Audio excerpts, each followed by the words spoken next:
На окраине старого городка, где между серыми домами тянулись узкие улочки, а по вечерам ветер шуршал в сухих листьях, жила кошка по имени Луна. Когда-то она была домашней, мягкой, пушистой и любимой. Ее хозяйка, пожилая женщина, всегда называла ее ласково «моя девочка» и ставила на окно миску с теплым молоком. Луна привыкла к запаху свежеиспеченного хлеба и звукам старого радиоприемника. Но жизнь переменилась, когда хозяйка тяжело заболела и вскоре ушла. Дом опустел, а родственники, приехавшие на похороны, выгнали кошку во двор, говоря, что им не до животных. Так Луна впервые осталась одна, среди холода и непонимания. Она долго сидела у ворот, не двигаясь, словно надеясь, что дверь снова откроется. Но никто больше не позвал ее по имени. С того дня она стала бродяжкой. Зимой пряталась под машинами, летом искала тень под кустами. Люди проходили мимо, кто-то подкидывал крошки, кто-то прогонял. Луна научилась осторожности и тишине, а она больше не верила людям. Но жизнь продолжалась, и однажды весной она почувствовала шевеление под сердцем. Кошка ждала потомства. Страх смешался с радостью, ведь теперь она снова будет не одна. Она нашла укрытие под старыми досками возле гаражей, выстелила сухими листьями и родила одного единственного котенка. Он был слабенький, но живой. Маленький комочек с белым пятнышком на лбу, словно отпечаток звезды. Луна вылизывала его шерстку, мурлыкала тихо-тихо, согревая своим телом. Котенок получил имя Марсик не по человеческому слову, а по сердечному зову, который мать посылает своему ребенку. Каждый день Луна искала еду, забегала к мусорным бакам, ловила насекомых, даже рисковала заходить во двор к людям, где оставались крошки от завтраков. Все ради него. Она приносила еду, делилась последним, иногда голодала по 2 суток, лишь бы накормить малыша. Но вскоре жизнь нанесла новый удар. Когда она пыталась достать кусочек рыбы из разбитой банки, острый край стекла рассек ей лапу. Сначала боль была терпимой, но рана воспалялась, загноилась, и каждый шаг давался с трудом. Она прихрамывала, тяжело дышала, но продолжала ползти вперед к своему укрытию, где ждал Марсик. Через несколько дней боль стала почти невыносимой. К тому же Луна начала кашлять, в груди свистело, дыхание стало прерывистым. Она понимала, что слабеет. Ночами, когда котенок спал, она тихо смотрела на него и думала, главное, чтобы он выжил. Ее взгляд был полон нежности и отчаяния. Она знала, что ее дни сочтены, наступило жаркое лето. Солнце палило немилосердно, вода в лужах высыхала, а Луна почти не могла ходить. В такие дни она прятала котенка в тени и шла искать хоть каплю воды. Иногда ей помогали прохожие, бросали кусочек колбасы или хлеба, но большинство просто не замечали ее. А Марсик рос, становился любопытным, смелым. Он впервые выбежал на улицу, увидел голубей и засмеялся по-кошачьи тонким, звонким мяуканьем. Луна не могла не улыбнуться глазами. Он был таким живым, таким светлым, что внутри нее вспыхивала последняя искра надежды.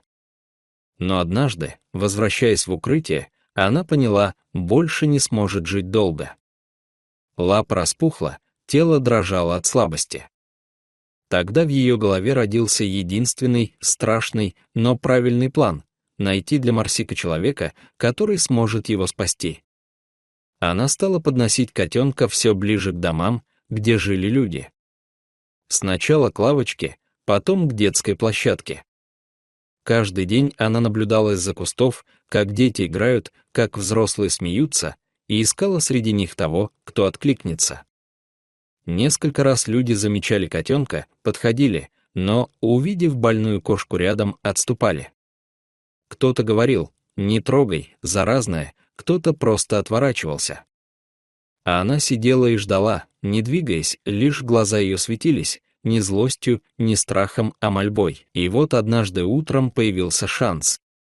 Во двор пришла девочка лет 8 в ярком платье и с коробкой в руках. Она часто приносила на площадку корм для птиц. Луна уже видела ее раньше. Девочка была добрая, улыбалась животным, не гоняла бездомных. Кошка выждала момент и осторожно подтолкнула котенка к ней. Марсик сначала не понял, потом зашелся в любопытном мяуканье и побежал. Девочка, увидев его, ахнула от восторга. «Ой, какой малыш!» — сказала она, присев на колени. Луна вышла из-за кустов, хромая, остановилась в 2 шагах. Девочка подняла глаза, их взгляды встретились. На мгновение все вокруг затихло. Ветер стих, солнце спряталось за облако.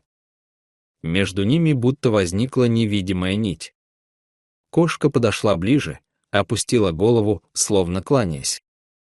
Девочка протянула руку, но Луна не дала себя погладить, лишь толкнула котенка мордой вперед, подталкивая к ней. Девочка взяла Марсика на руки. «Он твой?» — спросила она. Луна тихо мяукнула. Это был ее ответ, ее просьба, ее прощание. Через несколько минут мама девочки вышла во двор, и та, сияя от радости, показала ей котенка. Женщина посмотрела на кошку, вздохнула и сказала: «Наверное, бездомные. Возьми его домой, напоим, накормим». Луна наблюдала, как они уходят. Ее сердце сжималось, но в глубине души жила тихая радость. Ее малыш был спасен. Она шла за ними до самого крыльца, но когда дверь закрылась, остановилась. Несколько часов она сидела под кустом, не отводя взгляда от окна, за которым теперь жила ее часть. Потом легла на землю и замерла. Боль притупилась, дыхание стало легким, словно она наконец получила разрешение уйти. На следующее утро девочка выбежала во двор, держа котенка на руках. Она звала, искала глазами кошку, но ее нигде не было. Лишь легкий ветер колыхал сухую траву. Девочка долго стояла, потом поставила миску с молоком у дерева. «Спасибо, мама-кошка», — тихо сказала она. С того дня Марсик жил в любви и заботе. Он рос быстрым, ласковым и удивительно умным. Иногда по вечерам он садился у окна, глядя на луну. Девочка замечала это и чувствовала, будто он слушает кого-то невидимого. Прошли годы. Девочка подросла, пошла в школу, а Марсик стал крупным, красивым котом с густой шерстью и спокойным взглядом. Он часто спал у ног своей хозяйки, мурлыкал, когда она болела, и всегда первым прибегал к двери, когда она возвращалась домой. Но иногда, особенно в дождливые вечера, он подходил к окну, смотрел на двор, и в его глазах отражалась грусть. Может быть, он помнил ту ночь, когда его мать оставила его ради спасения. Может быть, чувствовал ее присутствие где-то рядом. Однажды, спустя много лет, девочка, теперь уже взрослая девушка, писала сочинение для школы на тему «Герой в моей жизни». Она написала не про человека, а про кошку. Она описала, как бездомная больная Луна спасла своего котенка, доверив его людям, и как этот кот стал частью ее семьи. Когда учитель прочитал это, в классе стояла тишина. Даже самые шумные ученики слушали, не перебивая. В тот день все поняли, что герои бывают не только в книгах. История девочки и ее кота попала в газету, потом в интернет. Люди писали комментарии, делились фотографиями, рассказывали свои истории.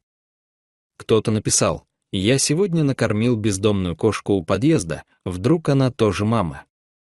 Кто-то писал: «Эта история изменила мое отношение к животным». Так память о Луне жила дальше, в поступках, в словах, в доброте. А сам Марсик дожил до глубокой старости. Когда ему было уже 12 лет, он по-прежнему сидел на подоконнике и смотрел на небо. Его хозяйка говорила: «Наверное, он видит свою маму». И, может быть, действительно видел, ведь в каждом луче света, в каждом вечернем ветре, в каждом теплом прикосновении есть частичка тех, кто любил нас больше жизни. Луна не ушла насовсем. Она просто стала частью этого мира, тихой, невидимой защитницей, хранительницей своего сына и напоминанием людям, что даже в самых уставших сердцах живет сила, способная творить чудеса. И если вы когда-нибудь встретите больную кошку, которая заботится о своем котенке, вспомните Луну. Возможно, именно в ней живет история этой любви. Дорогие зрители, что вы думаете об этой истории? Поделитесь, пожалуйста, своим мнением в комментариях. А если вам понравилось это видео, ставьте лайк и подписывайтесь на наш канал. До новых встреч!